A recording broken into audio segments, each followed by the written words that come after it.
Bienvenue dans À travers l'œuvre, chère auditorice. Je m'appelle Alix Largelière-Bobbio et je te mets au défi de découvrir l'art contemporain et moderne au travers de tes propres références.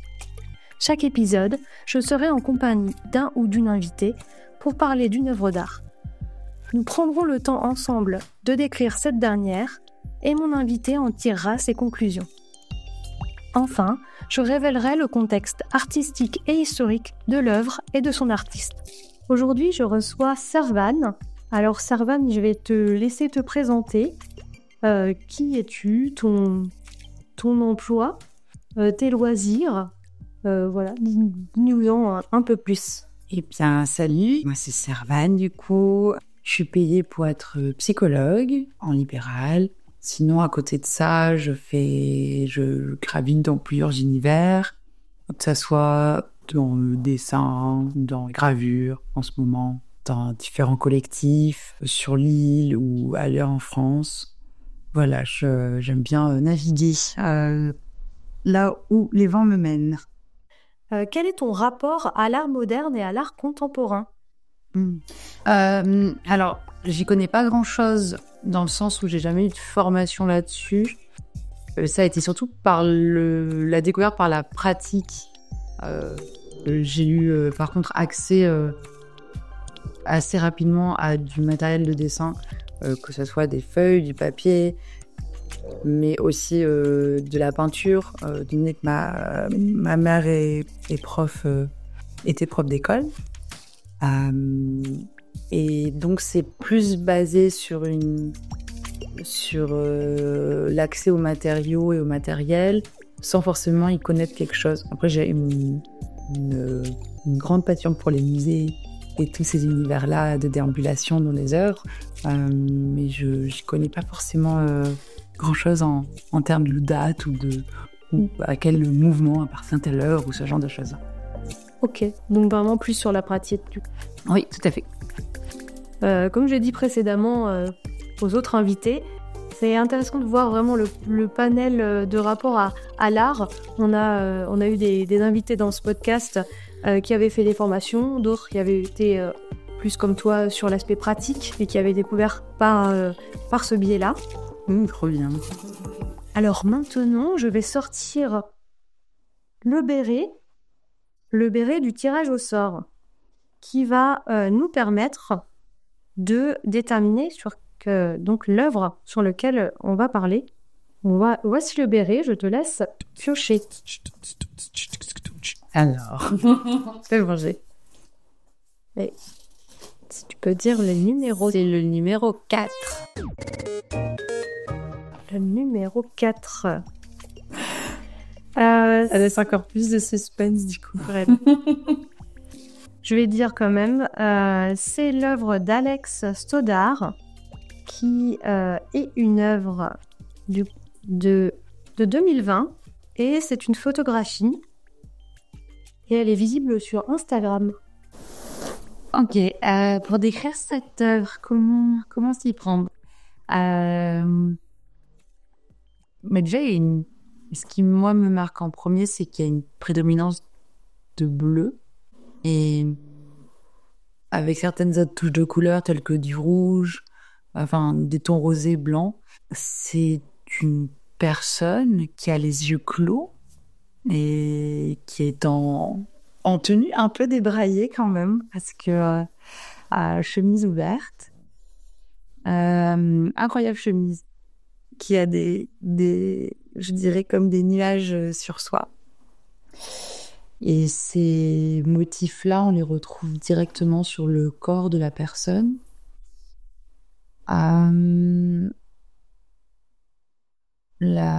Cette personne a le front dégagé, n'est pas en train de dormir, mais en tout cas a les yeux fermés. La bouche est très accentuée avec justement une pointe de rouge dans la commissure des lèvres, et elle n'est pas tout à fait en face de nous, mais un peu de biais. Mais l'habit est d'une certaine manière est en mouvement et tout en étant très statique. C'est-à-dire qu'il y a des plis. Le col est un peu retourné. C'est déboutonné. Mais il y a pas d'effet du vent, par exemple, ou quelque chose comme ça. Pour autant, ça représente le ciel, donc c'est assez perturbant. Et au niveau du plan de son corps, est-ce qu'on voit l'entièreté de son corps? Non, on est uniquement sur du torse à la tête. Le côté de retrouver des symboles par exemple le ciel, et qui sont collés sur des parties qu'on n'attendrait pas, genre un corps par exemple. Oui, j'ai l'impression d'avoir déjà vu ça dans d'autres œuvres. Moi, ça me fait penser, alors que ça n'a aucun rapport, je pense, mais si je dis pas de bêtises, à Magritte, avec toutes ces répétitions notamment de ciel, qui sont des fois dans des contextes étonnants, qu'on n'attendrait pas. Et ce qui est étonnant sur cette œuvre, moi personnellement, c'est qu'il y a un côté très apaisé, mais où j'ai du mal à positionner mon regard. Et je dirais pas que ça m'évoque forcément quelque chose dans mon vécu. Si, c'est venu me parler sur la notion de genre. Parce que je trouve qu'on est dans quelque chose qui vient pas, justement, qui n'est pas genré comme on peut nous l'imposer très rapidement, dans certaines œuvres en tout cas. Et ça donne la possibilité de s'y référer personnellement plus facilement. Donc là, ça fait forcément, moi, écho à mon parcours de transition. Et c'est assez agréable de percevoir ça dans une œuvre qui est empreinte de douceur dans le regard que j'y porte. D'autres sensations qui accompagnent la douceur. Alors là, ça se lie aux sensations du vent et donc de la légèreté. C'est comme si finalement il y avait... Potentiellement, si la personne t'a rallumé l'air ou le vent. Et donc, c'est quelque chose que je pourrais relier à la douceur, un côté très cotonneux. Voilà, le demi-sommeil un peu.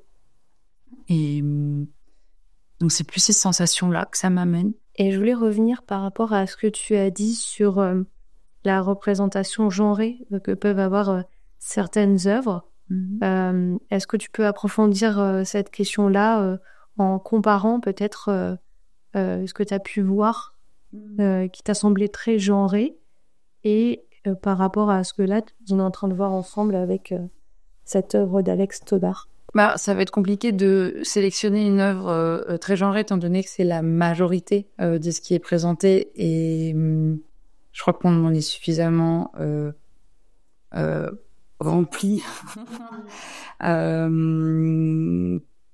pour ne pas avoir envie, je crois aussi, de faire un travail de mémoire sur quel artiste je pourrais référer à ça. Et je voudrais bien que mon cerveau fasse ce travail-là. Après, tu peux parler de certains codes. Mais oui, il y a besoin c'est-à-dire la mise en avant de certaines parties du corps pour représenter, pour directement guider l'AE spectatrice à percevoir dans quelle partie on va placer le personnage qu'on voit en face de nous, et donc avec un peu cette nécessité à chaque fois de ramener une idée de féminité ou de masculinité au sein d'œuvres, là où ça me semble pas toujours porter un message. Et ici, je ressens pas ça, je ressens personne qui est en face de nous, mais qui porte, on va dire, le ciel sur son corps. Mais justement, c'est pas sur des attributs sexualisés ou sexisés que le message semble passer. Finalement, ces codes de la virilité et de la féminité, ils ont aussi évolué au fil des siècles. Et là, on nous propose quelque chose qui, finalement, s'en détache et permet effectivement aux personnes qui voient cette photo de pouvoir s'identifier, peu importe s'ils sont femmes, hommes, non-binaires. Oui, c'est plus le corps qui devient peut-être porteur d'un message que nous, on peut avoir personnellement et finalement qui donne plus de place à peut-être aux pensées qu'on peut avoir sur le moment, enfin qui nous traversent et notamment au moment où on voit l'œuvre, mais pas forcément qui nous les impose. En tout cas, c'est un peu la sensation que j'ai. J'ai l'impression d'arriver, moi, avec l'histoire que j'ai dans ma tête, là, aujourd'hui, à l'heure actuelle, et qui sont venus se coller sur cette œuvre, plus que de recevoir un message directement de l'artiste. Est-ce que tu peux nous décrire la lumière ? Ouais, elle semble être... j'ai toujours du mal à voir ça, mais donc projetée par depuis la droite, je dirais un peu comme un peu par le bas. Non, pas du tout. Ben non. Je me rends compte que je n'ai pas de capacité d'analyse de la lumière, c'est terrible. Mais il y a des ombres, en tout cas, qui sont beaucoup plus étirées, beaucoup plus poussées sur la partie gauche. Donc la lumière provient de la droite. Et donc ça éclaire très fortement une moitié de visage, ainsi que la partie pectorale, qu'une partie du cou. Et donc en appuyant le mouvement de la chemise. Et il y a une partie, donc plus la partie gauche du corps, donc le bras gauche ainsi que le reste de la chemise qui est beaucoup plus dans l'ombre. Donc on a ce jeu aussi d'ombre et de lumière. Et moi, ça me fait penser presque comme si là, on a un sentiment de douceur. Et oui, il y a un état un peu de pas d'attente, mais en tout cas qui semble assez figé et qui peut ressembler assez personnellement au moment où je sens le soleil sur mon corps et qui sont des moments un peu hors du temps, où ce qui compte précisément c'est le développement de la chaleur qui s'immisce un peu partout dans les pores de la peau. Et c'est vrai que c'est intéressant d'accéder à ces moments qui sont finalement des moments assez limités temporellement parlant, parce qu'au bout d'un moment il fait trop chaud. Il a besoin de changer de position. Et en même temps, je parle du soleil, du vent, mais à ton avis, cette photo, elle a été prise à l'extérieur ou à l'intérieur ? On est clairement dans un studio, une photo prise en studio. Enfin, en fait, il y a l'idée du nuage, il y a l'idée du soleil, donc des éléments qu'on dirait naturels, mais tout fait factice dans cette image-là, que ça soit le mouvement des habits, les mouvements des cheveux, la position. Il n'y a rien qui semble être laissé par la spontanéité. Et donc, oui, ça se ressent quand il y a un studio et ça pourrait pas être autrement. Et du coup, c'est paradoxal parce qu'on est en train de voir cette référence au ciel à l'extérieur et pourtant la photo est très probablement une photo studio, donc à l'intérieur. Ouais, là, en parlant de ça, moi, ça m'évoque beaucoup la création de faux besoins, l'idée de faux souvenirs en fait aussi. Là, on nous propose une vision du ciel bleu avec ces petits nuages cotonneux et le plaisir du soleil. Mais à quel point on peut créer ça de toutes pièces pour tendre vers une certaine consommation ou une certaine vente et notamment ça fait beaucoup parallèle à l'idée que c'est en studio qui sont vraiment les photos en studio. Il y a tout un art autour de ça, mais c'est aussi dans ces endroits-là que sont faits tout ce qui est publicité et moyens de vente. Et donc c'est vrai que c'est intéressant peut-être de faire le parallèle là-dessus, notamment quand ça touche sur un corps, c'est d'assumer à quel point on est sur un objet pour faire tendre à une consommation. Enfin, après, ça pourrait être peut-être plus loin dessus, mais Mais effectivement, le parallèle entre le fait d'essayer à tout prix de faire croire et d'amener à cette idée de nature là où il y en a zéro, quoi. Est-ce que tu as encore des détails qui t'intriguent, des nouvelles idées, sensations qui sont apparues au fur et à mesure de notre discussion? Mais cette œuvre-là, au niveau des sensations que moi ça me donne, elle me dérange, elle me dérange clairement, parce qu'en fait elle m'évoque peu de choses et c'est très désagréable pour moi d'être face à quelque chose qui m'évoque peu. J'arrive pas à la fois à saisir un discours clair de cette œuvre-là. Ça m'amène à me demander est-ce qu'elle serait pas entourée de plein d'autres choses, est-ce qu'on n'est pas dans une série et que ça se répondrait dans une série d'œuvres où ça prendrait son sens, ou en tout cas voilà, il y a cette sensation de pas saisir ce qui m'est amené, et je suis très vite heurtée justement, je pense, par ce rapport au naturel et à cette idée que la douceur elle passe par cette idée voilà des nuages, du ciel bleu, étant donné toute la violence qu'il y a actuellement sur cette notion de nature et sur cette notion peut-être à la fois d'écologie, mais à la fois aussi de comment on utilise le terme de nature pour crédibiliser certaines choses et discréditer certaines autres, comme un peu un outil politique, tout simplement.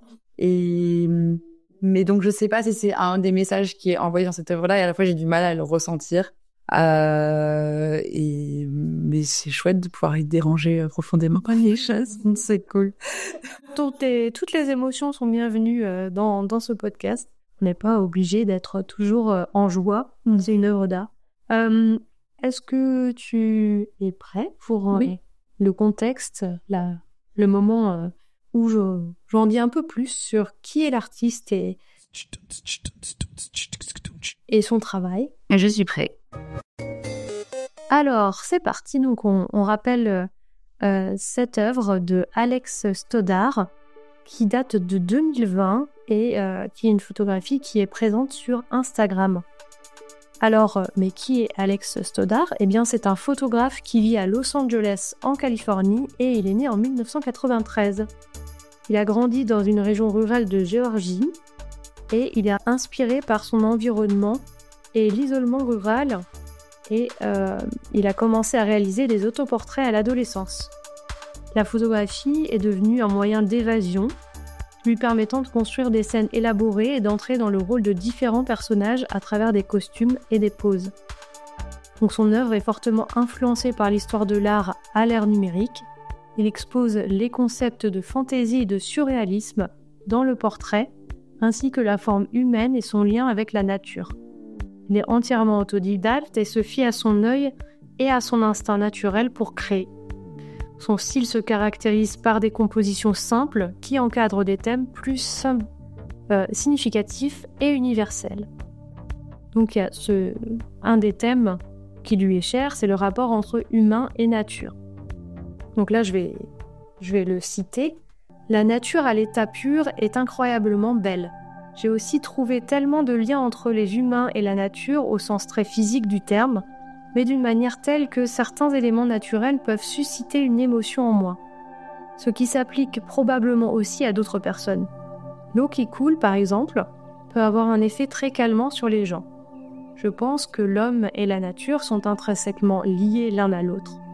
En dehors de cela, la nature est toujours un endroit très intemporel pour photographier. Je veux que mon travail transcende le temps. Je ne veux pas qu'il soit un jour fixé à une période particulière par une tenue ou un lieu. Ce que j'explore dans plusieurs de mes photos, ça c'est une autre citation, ce que j'explore dans plusieurs de mes photos, c'est l'impact de l'homme sur la nature, des sujets comme la façon dont nous sommes affectés par l'extinction des espèces, la déforestation ou la pollution. Certaines de mes photos, par exemple, me montrent avec un poisson mort échoué sur une plage ou moi-même en train de voler parmi un bouquet d'arbres abattus dans une zone très déboisée. C'est quelque chose que je veux vraiment approfondir dans mon travail à l'avenir, au-delà de la simple création de quelque chose de beau. J'ai vraiment envie d'explorer davantage les sujets du changement climatique et de l'impact de l'homme sur la nature avec mes images. Une deuxième thématique, c'est l'autoportrait. Alex Stoddard prend beaucoup d'autoportraits. Il a commencé son travail photographique très jeune, notamment en participant à un projet 365. Donc, je suppose qu'il a pris une photo par jour pendant un an. Il souhaite continuer à se raconter par la photographie aussi longtemps qu'il le pourra et se voir au travers des âges de la vie grâce à ce médium. Dans l'autoportrait ici, moi, ce qui m'a marqué, effectivement, je suis d'accord avec toi, c'est cette ressemblance et cette référence à Magritte, qui a utilisé le motif des nuages et du ciel bleu dans plusieurs de ses toiles. Ici, on voit Alex Stoddard en autoportrait qui se fond avec son fond photographique et se confond avec le motif des nuages, et il évoque aussi un temps de l'histoire de l'art et de la peinture, du coup. Il devient lui-même une toile dans cet autoportrait qui évoque le voyage et le rêve. La couleur dominante est effectivement le bleu. Le bleu, c'est une couleur qui nous apaise et qui nous transporte dans son univers poétique. Et comme il le dit dans l'une de ses interviews, ces photographies sont intemporelles et reflètent le monde de la nature et le monde onirique. Ici, nous retrouvons aussi l'évocation à un élément naturel, le ciel, sans pour autant que le dispositif qui a permis de prendre la photographie se trouve au sein de la nature, ce dont on parlait. Alex Stoddard a également pris beaucoup de photographies dans des paysages naturels, et sa photographie lui permet de s'échapper de la réalité, non pas parce que cette dernière serait difficile ou violente, mais parce qu'elle est banale. Certains et certaines ouvrent des livres, regardent des films pour échapper à un instant à la monotonie du quotidien. Lui, Alex Stoddard, quand il prend son appareil photo et il fait des photographies. Du coup, par rapport à ce que je viens de dire sur ce contexte, est-ce que toi, ça te conforte dans ce que tu avais dit, ou est-ce qu'il y a d'autres choses sur lesquelles tu veux revenir ? Mais est-ce que ça m'amène là ? C'est juste, je pense que ça vient donner des réponses à ce qui vient me déranger. Dans les citations, il y a beaucoup ce rapport de l'homme et la nature. Et en fait, ce discours-là, c'est pas une question de qui a raison, qui a tort, c'est que moi, il me parle pas, ou j'estime pas que l'homme, il est à différencier de la nature, et que c'est pour moi un discours qui pose énormément de problèmes, parce que tant qu'on s'intègre pas tant qu'on capte pas notre autodestruction là-dessus, et qu'on en est cause, c'est pas le problème là-dessus, mais tant qu'on s'intègre pas à l'intérieur, on arrive toujours, ça facilite la distanciation et le fait de perpétrer, c'est compliqué ce mot, et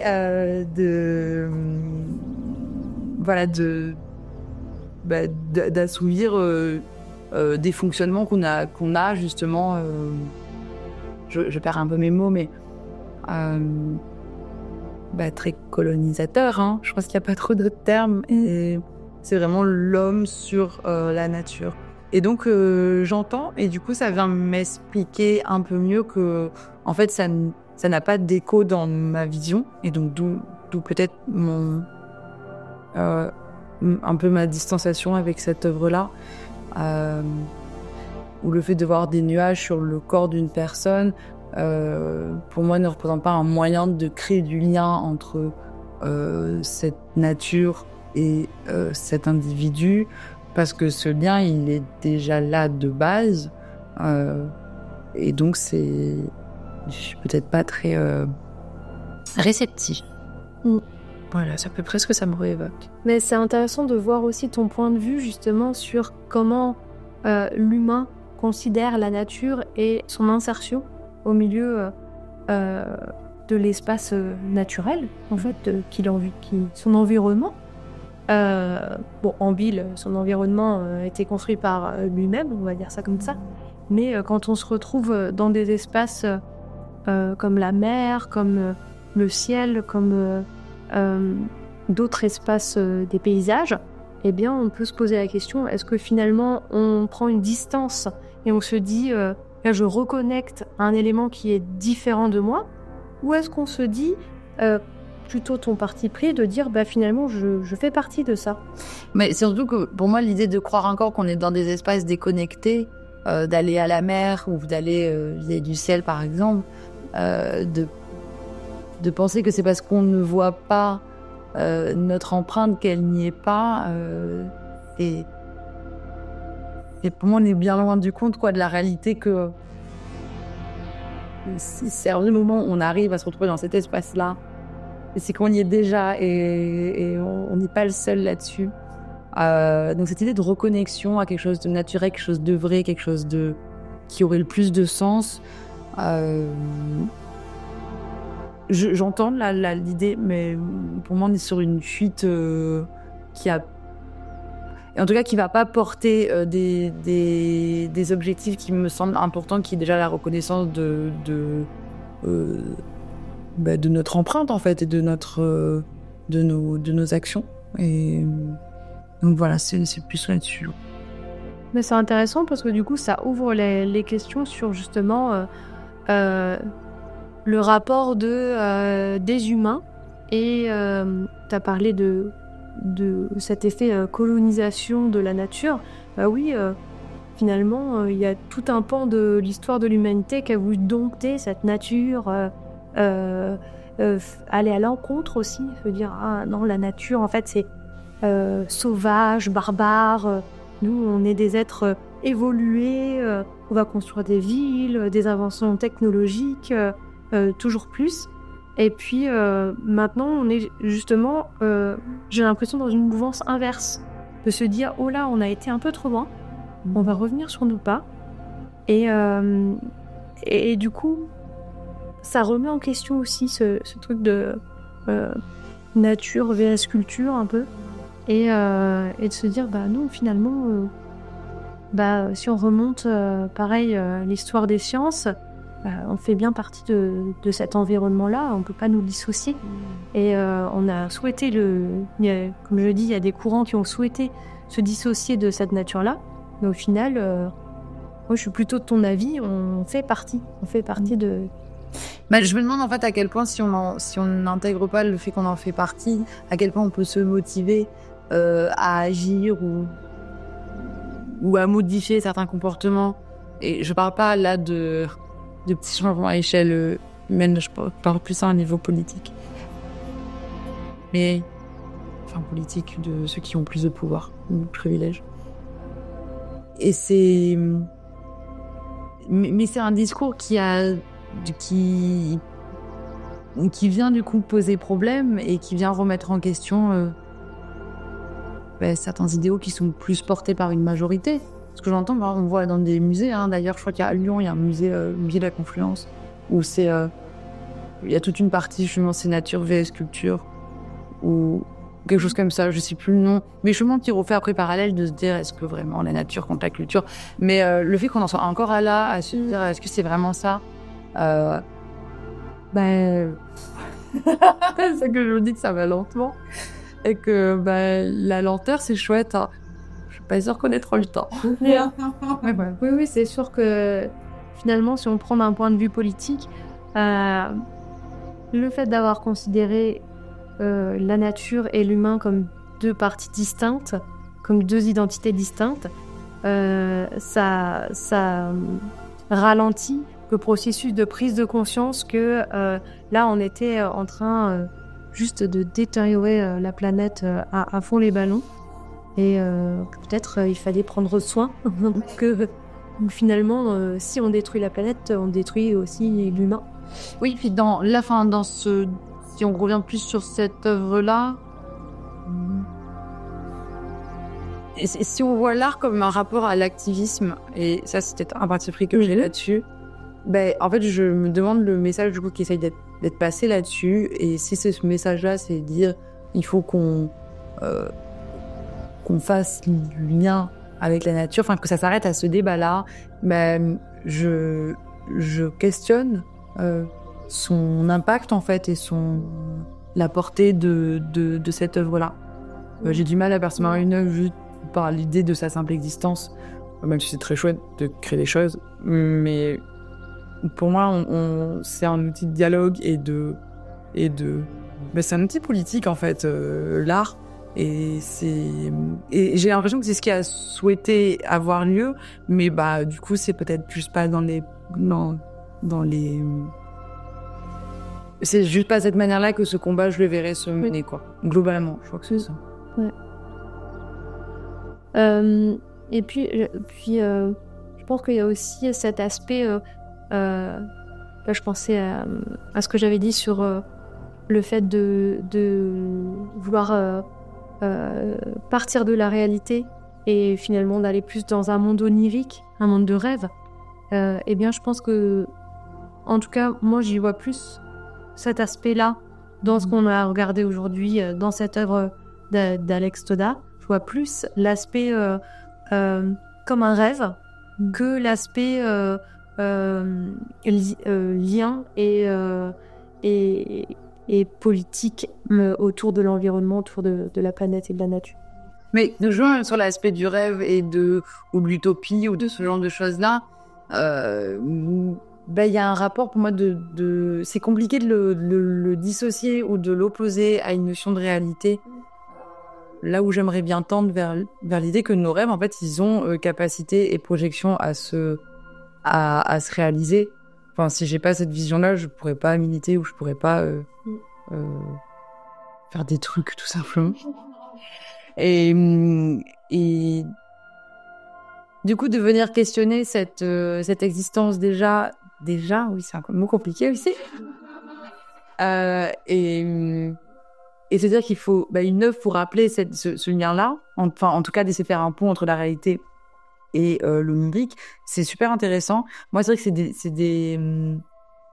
c'est des choses qui peut-être m'évoquent moins parce que j'en suis peut-être déjà un peu convaincue de toute façon, ça n'est pas dissociable, l'un n'existe pas sans l'autre, et donc c'est encore là, si j'ai envie d'aller sur la notion de psychiatrie, tout ça, je vais pas aller sur ce terrain-là, mais oui, ça vient questionner. Est-ce que tu veux ajouter quelque chose par rapport à l'histoire, le contexte Ah non, ça va, je crois que c'est bon pour moi. Alors, du coup, je vais te poser deux dernières questions pour conclure. Je voulais savoir comment tu avais vécu cette expérience avec moi ce soir, là, l'enregistrement de ce podcast, le fait de discuter autour d'une œuvre d'art. C'est trop chouette. Moi, c'est la première fois que je me plie au jeu du podcast. Donc, c'est trop intéressant comme expérience déjà de base. Et c'est chouette de le faire dans ce contexte, avec toi, et de découvrir, du coup, une œuvre auquel j'aurais clairement passé peut-être une milliseconde de ma vie devant. Surtout, c'est sur Instagram. Et donc là, de pouvoir y passer vraiment du temps et de se forcer le regard à aller... Oui, à venir la questionner, et donc se questionner soi aussi. Ça fait du bien, en fait, de passer un moment comme ça. Merci beaucoup.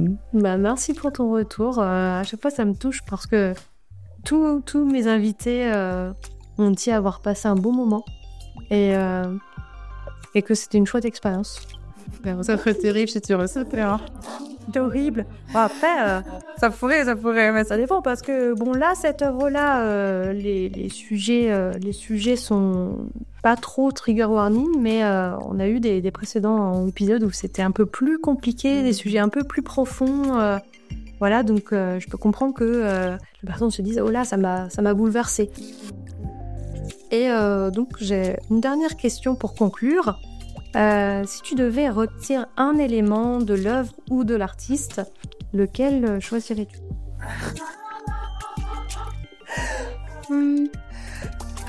J'avais juste en même temps. Instagram, je crois. Ouais, sur les réseaux sociaux. Et... il faut que je dise pourquoi ? Alors, si tu veux, tu t'es envie de te demander pourquoi. Ça vient... Je pense que c'est une œuvre qui peut toucher à travers ce média-là. Et du coup, juste moi, je ne maîtrise pas du tout cet outil-là. Et donc, je me dis qu'il y a tout un pan de compréhension de son champ d'action à cette œuvre que j'ai pas perçu de par mes connaissances là-dessus. De creuser tout ça. D'accord. C'est super intéressant. Merci pour ce mot de la fin. Je te remercie d'avoir joué le jeu et d'avoir participé à à ce podcast. Avec plaisir, c'était chouette. J'espère que cet échange avec Servane t'aura plu. Tu trouveras dans la description plusieurs liens en rapport avec l'épisode, dont un lien vers l'œuvre Le ciel bleu m'appelle d'Alex Todar. N'hésite pas à partager cet épisode autour de toi s'il t'a plu et à me faire des retours via mes réseaux sociaux ou mon mail disponible en description. Je te donne rendez-vous au prochain épisode. Pour une fois, le guide ce sera toi.